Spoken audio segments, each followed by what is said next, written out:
आस्था बहू, ओ आस्था बहू, अरे आज तूने मेरा पसंदीदा खाना बनाया या नहीं? ऐसा हो सकता है माँ जी, आपने मुझे कुछ बोला हो और मैंने आपके लिए बनाया ना हो। ये देखिए, आपका पसंदीदा तंदूरी नान और दाल मखनी। मुश्किल था लेकिन मैंने आपके लिए बना दिया। अरे वाह मेरी बहू, जीती रह, सुबह सुबह कर दिया। वैसे ये सिर्फ तू ही कर सकती है, अगर काजल से कहती तो वो कल तक मुझे ये खिला ही देती। ऐसा भी नहीं है माँ जी, आप उन पर विश्वास कीजिए, वो आपके लिए भी कर देती हैं। अब वह खाना भी तो कम बनाती है ना। हाँ, तभी तो उससे अच्छा खाना तो बनाती है। अगर वो बना रही होती रेगुलर तो बात ही क्या थी। इतना बड़ा महल जैसा ससुराल है पर उससे सफाई भी नहीं होती, लेकिन तू बिना नौकर के पूरा घर साफ कर देती है, इसीलिए तू मेरी फेवरेट बहू है। बस कीजिए माँ जी, मुझे आपकी तारीफ की इतनी आदत नहीं है। तो आदत बना ले बहू, देख ले अभी भी नहीं आई, पता नहीं क्या कर रही है। सास बहू आपस में बातें कर रहे होते हैं और उनकी बात सुन जेठानी दूर खड़ी जल रही होती है। ये माँ जी और आस्था अपने आप को समझते क्या है। माँ जी को लगता है मैं काम नहीं करती, क्यों करूं जब इतना बड़ा घर है, मेरा पति कमाता है, ये नौकरानी है, तो बस इसी वजह से ये माँ जी की फेवरेट बहू बन गई है। कहीं माँ जी ने इस पर सारा प्यार लुटा दिया और ये महल जैसा ससुराल इसके नाम कर दिया तो मैं कहाँ जाऊंगी। नहीं नहीं, मुझे इसे इस महल से निकालने के लिए कुछ करना होगा। कर लो आप दोनों सास बहू, क्योंकि दोनों के पास ज्यादा टाइम नहीं है। वक्त गुजरता है। शादी के बाद से ही आस्था ने पूरे महल जैसे ससुराल की जिम्मेदारी संभाल ली थी और काजल ने काम करने में हाथ पीछे कर लिए थे। वो बस थोड़ा बहुत ही काम करती थी, जैसे कि किसी को खाना परोसना है, चाय देनी है, झाड़ू पोछा, घर की सफाई तो उससे होती ही नहीं थी। धीरे धीरे काजल अपने पति को घर के लिए भी भड़काती है और साथ ही सास को भी, लेकिन अवंतिका इतनी जल्दी अपनी बहू के खिलाफ कैसे हो सकती थी। ऐसे ही छुट्टी वाले दिन दोपहर में सब एक साथ बैठकर खाना खा रहे थे। वाह आस्था, खाना तो तुमने बहुत अच्छा बनाया है। जरा एक रोटी और देना। जी ये लीजिए ना। तभी काजल रोटी दान का डब्बा आस्था के हाथ से छीन लेती है। बस करो तुम दोनों, और कितनी मुफ्त की रोटियां तोड़ोगे? क्यों देवर जी, क्या कमाते हैं आप और क्या इस घर में देते हैं? भाभी फिलहाल तो मैं कुछ नहीं देता क्योंकि काम अच्छा नहीं है, लेकिन जब पैसे आएंगे तो मैं भी इस घर की बराबर जिम्मेदारी उठाऊंगा। और वो दिन कभी नहीं आने वाला। 4 साल से ऐसे ही हैं आप। बहू ये तो क्या बोल रही है, खाने के टाइम पर? हाँ काजल, उसे खाने दो ना। विक्रम, मैं जो कर रही हूँ सब आपके लिए ही कर रही हूँ। माँ जी, घर में राशन वगैरह है नहीं, घर का सारा खर्च विक्रम ही उठाते हैं। वो अपने छोटे भाई से कभी नहीं कहेंगे कि तू ज्यादा काम कर और घर का खर्च उठा, लेकिन मैं ही कह देती हूँ क्योंकि मुझे अपने पति के पैसे प्यारे हैं। इस घर में देवर और देवरानी भी रहते हैं, या तो इनसे कह दीजिए कि आपके हाथ में पैसे रखें, अगर नहीं तो घर का खर्चा उठाने में मदद करें। और अगर ऐसा कुछ नहीं कर पा रहे हैं तो इस घर को छोड़कर छोटे से आउट हाउस की झोपड़ी में रहें। दीदी, आप थोड़ा समय तो दीजिए, उनके हालात के बारे में आपको अच्छे से पता है, ऐसा मत कीजिए। हाँ बहू, मत कर। नहीं माँ, काजल की बात से मैं सहमत हूँ।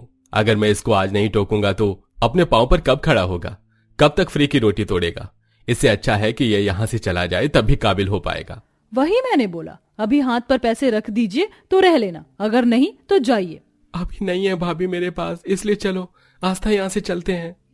अवंतिका मजबूरी के कारण अपने बहू बेटे को रोक नहीं पाती और मोहन काजल को महल जैसा घर छोड़कर सामने की झोपड़ी में रहना पड़ता है। उनकी झोपड़ी बहुत टूटी हुई थी, छत पर छत नहीं थी, जमीन पर गंदगी बहुत थी। मोहन जी, झोपड़ी तो बहुत बुरे हाल में है, हम यहाँ कैसे रह पाएंगे? और खाने पीने का कोई बंदोबस्त नहीं है, दीदी ने खाना भी नहीं खाने दिया आपको।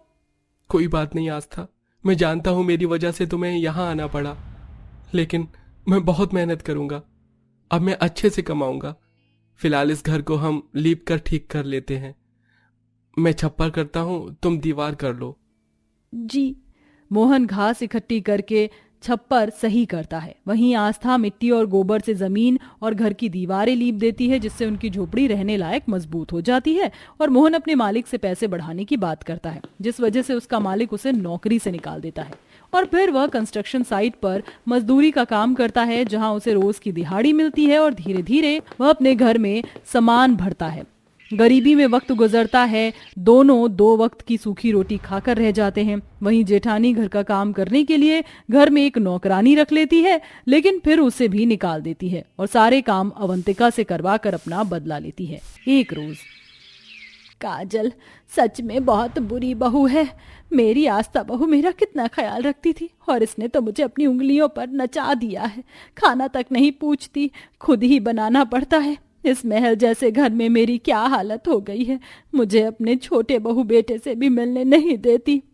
अगर जी भरकर मुझे कोस लिया हो तो आप झाड़ू पोछा कर दो, वरना आप जानती हैं मैं क्या करूंगी।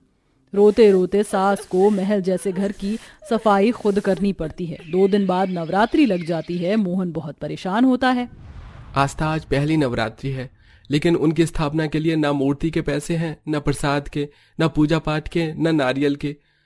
ऐसे कैसे होगा सब? मोहन जी, जिस पर पैसे नहीं होते क्या वह नवरात्रि नहीं करता? हम माता रानी को बुलाएंगे, उनकी 9 दिन तक पूजा भी करेंगे और कन्या भी जिमाएंगे। जैसा होगा वैसा कर लेंगे। माता रानी को तो बस श्रद्धा चाहिए। अपने हाथों से मूर्ति बनाकर एक धूप बत्ती से पूजा कर लेती हूँ और नारियल के लिए 20 रुपए है, वो लेकर आती हूँ। ठीक है। आस्था बाजार से महंगे नारियल के सस्ते दाम लगवाकर घर लाकर मूर्ति बनाती है और माता रानी की स्थापना करती है, जिसके बाद दोनों पति पत्नी गरीबी में ही छोटी सी पूजा कर लेते हैं। फिर मोहन काम पर चला जाता है। वहीं जेठानी फूल माला से लेकर माता रानी की बड़ी सी मूर्ति पर भी बहुत पैसा खर्च करती है और लाइट वाइट लगाकर मंदिर सजा देती है और सास के साथ पूजा कर लेती है। फिर अपनी गरीब देवरानी के पास आती है। ओ बेचारी झोपड़ी में रहने वाली देवरानी, तुमने नवरात्रि की कैसे पूजा शुरू करी है? ना माता रानी का श्रृंगार है, इतना फीका सा मंदिर है, ना कुछ फल चढ़ाए। लगता है तुम लोगों की गरीबी अभी तक सुधरी नहीं। लेकिन मैंने तो बहुत पैसे खर्च किए हैं। आज के दिन ही तस्वीर, माता की चुनरी, माता का सोने का कलश, सब कुछ। और देखना, 9वें दिन सोने की थाली में 9 कन्याओं को खाना खिलाऊंगी। जेठानी जी, मेरी गरीबी का उपहास उड़ाने आई हैं तो शौक से करिए। मेरे पास जितना है मैं उतने में ही नवरात्रि करूंगी। इस झोपड़ी में आपको आपका महल मुबारक हो। वैसे भी माता रानी श्रद्धा भक्ति देखती हैं, पैसे नहीं। ये सुन काजल गुस्से से पैर पटक कर चली जाती है। नवरात्रि का 4था दिन था। हमेशा की तरह आस्था सफाई करके झोपड़ी में जाती है तो काजल फिर गरीबी का ताना मारती है। आपका हो गया हो तो मैं अपनी पूजा कर लूं? क्योंकि आप तो नौकर से काम करवाती हैं, लेकिन मैं खुद करती हूँ। आस्था घर में आकर अपने पति के साथ माता रानी की पूजा करती है। जय अम्बे गौरी मैया, जय श्यामा गौरी, तुमको निस दिन ध्यावत, मैया जी को सदा ही मनावत, हरि ब्रह्मा शिवरी, ओम जय अम्बे गौरी। हे माता रानी, हमारी इस गरीबी को खत्म करना, हम पर अपना आशीर्वाद बनाए रखना। आस्था, माता रानी को हम चीनी का ही भोग लगा देते हैं, कुछ तो मीठा होना चाहिए ना। जी। मोहन माता रानी को चीनी का ही भोग लगा देता है। ऐसे ही भूखे प्यासे गरीब देवर देवरानी 9 दिन का व्रत पूरा कर लेते हैं और दिहाड़ी को 8 दिन तक जोड़कर मोहन 9वें दिन कन्याओं को खिलाने का राशन ले आता है। आस्था खाना तैयार कर रही होती है। वहीं दूसरी तरफ जेठानी, जो कन्याओं को सोने की थाली में जब खाना परोस रही होती है, तब छोटी छोटी कन्या उठकर कभी उसके महल जैसे घर में कीचड़ के पांव रखती हैं, सोफे पर कूदती हैं, तो कभी उसके बालों को छेड़ती हैं। इन सब से वह बहुत परेशान हो गई थी और सास हंस रही थी। सही है डायन काजल बहू, तू इसी के लायक है। तूने मेरी प्यारी सी बहू को इस घर से निकाल दिया ना, अब जेल। छोड़ो मेरे बाल। ये लड़की ऐसे नहीं करते। ओ माय गॉड, मेरा हेयर स्टाइल खराब हो गया। ए तुम जो भी हो, उतरो मेरे सोफे से। नहीं नहीं, हम तो नहीं उतरेंगे, आपको ऐसे ही परेशान करेंगे। अरे वाह वाह, मुझे तो इस सोफे पर बहुत मजा आ रहा है। आओ तुम भी आओ, डिंकी, एकता, भूमि, वैष्णवी, तुम भी आओ। हाँ हाँ, आ रहे हैं। हे भगवान, इन बच्चों ने तो मुझे दुखी कर दिया। तुम सब मानोगे या नहीं? देखो, शांति से बैठ जाओ वरना थप्पड़ मारूंगी। अच्छा, आप हमको मारेंगी? ठीक है, हमें यहाँ पर खाना नहीं खाना। चलो यहाँ से सब लोग। कहाँ चलो? ये आंटी बहुत गंदी है, इतना बड़ा घर है लेकिन गुस्सा करती हैं। पूरी 9 कन्याएं वहां से निकलकर सामने की झोपड़ी में चली जाती हैं। ये देख आस्था खुश होती है। अरे बच्चों तुम, मैं सोच ही रही थी कि कन्याएं कहाँ से लेकर आऊं। कहाँ से आए हो तुम? आंटी आंटी, हम सामने वाले बड़े से घर में से आए हैं। एक आंटी हैं, बहुत मारती हैं, गुस्सा करती हैं। उन्होंने हमें खाना भी नहीं खिलाया, इसलिए हम यहाँ पर आ गए। हमें बहुत भूख लगी है, खाना खिला दो। हाँ हाँ बच्चों, आओ ना। गरीब देवर देवरानी श्रद्धा से माता रानी का नाम लेकर 9 कन्याओं को बिठाते हैं और अच्छे से सबका पेट भर देते हैं। आंटी आप बहुत अच्छी हैं, सामने वाली आंटी बहुत गंदी हैं।